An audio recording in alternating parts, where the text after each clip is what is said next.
Chapter 19.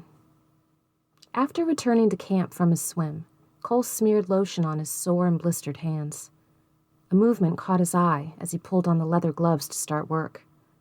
"Hey, look," he called, pointing across the bay. "Is that a coyote?" Edwin and Garvey looked up at a ghost-like figure moving along the far shoreline. "It's a wolf," Edwin said. "A big one."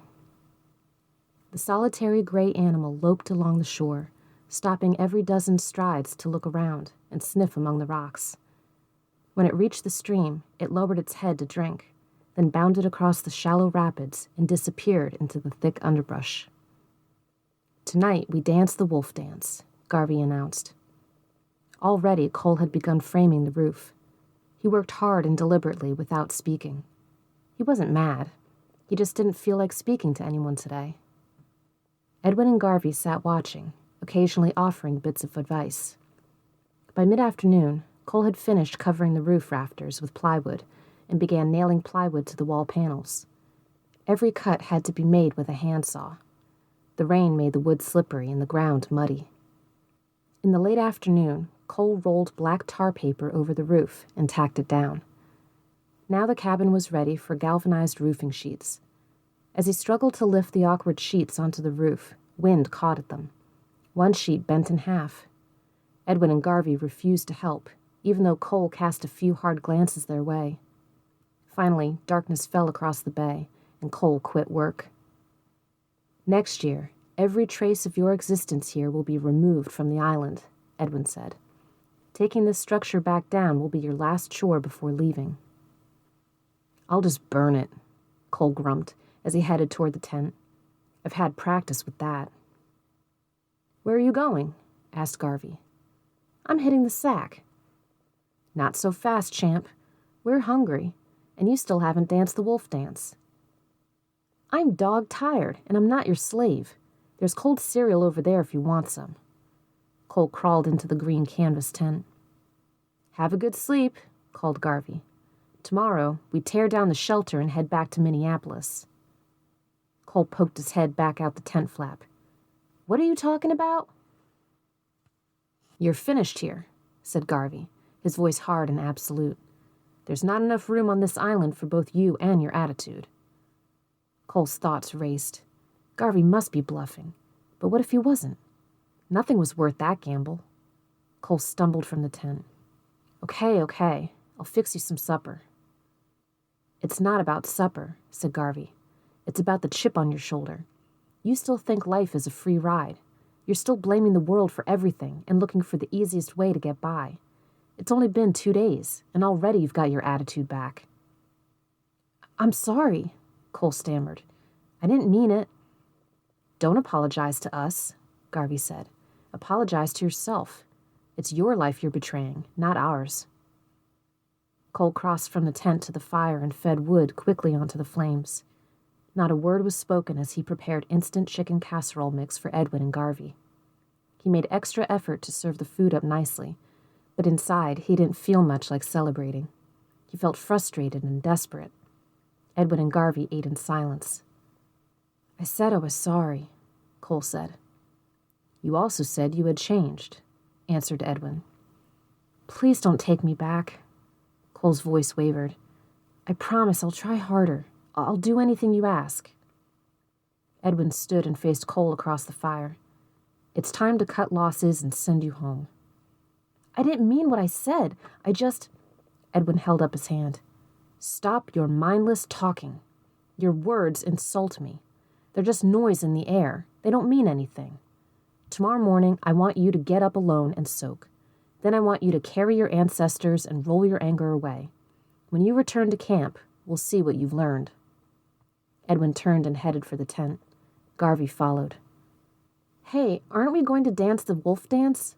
Cole asked, as he strung the coolers up in the tree away from the bears. "We're going to bed," said Garvey. "You're the one who spotted the wolf. Do whatever you want. That's your usual program."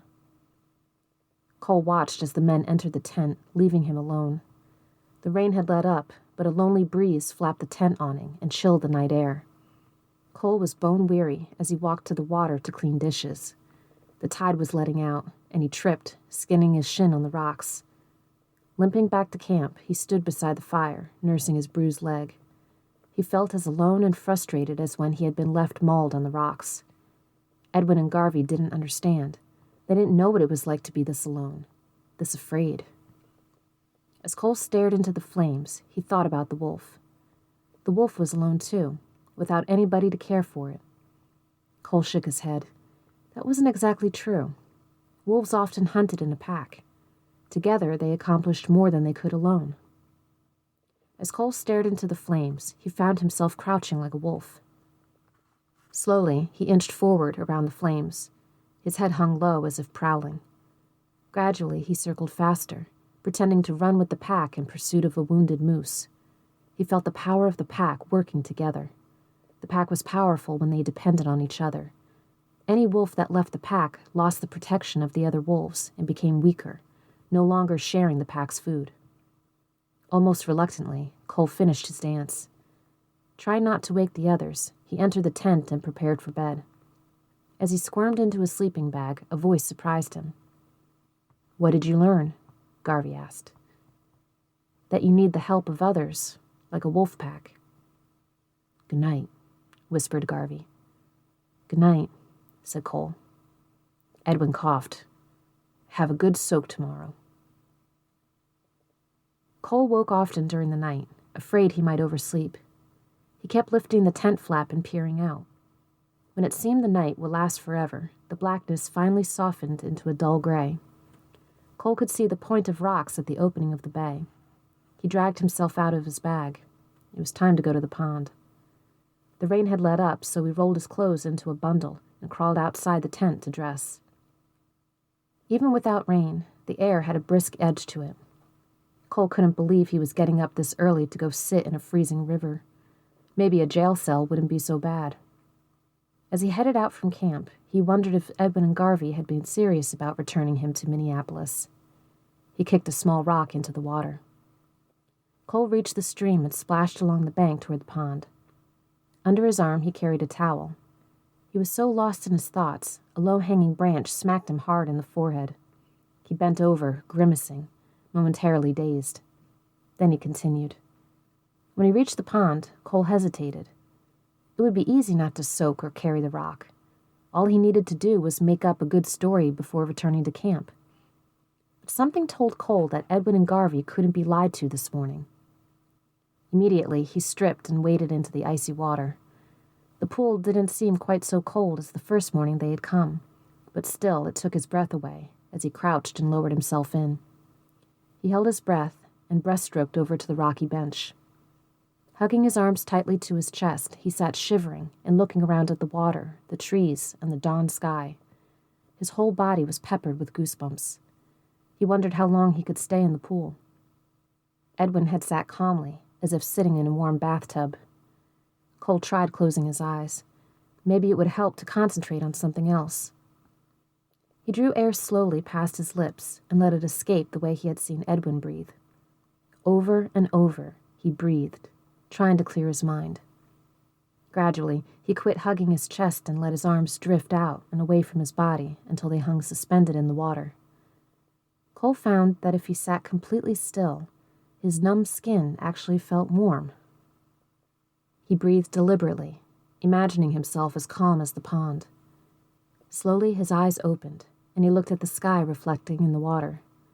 The floating clouds glowed red with the coming sunrise.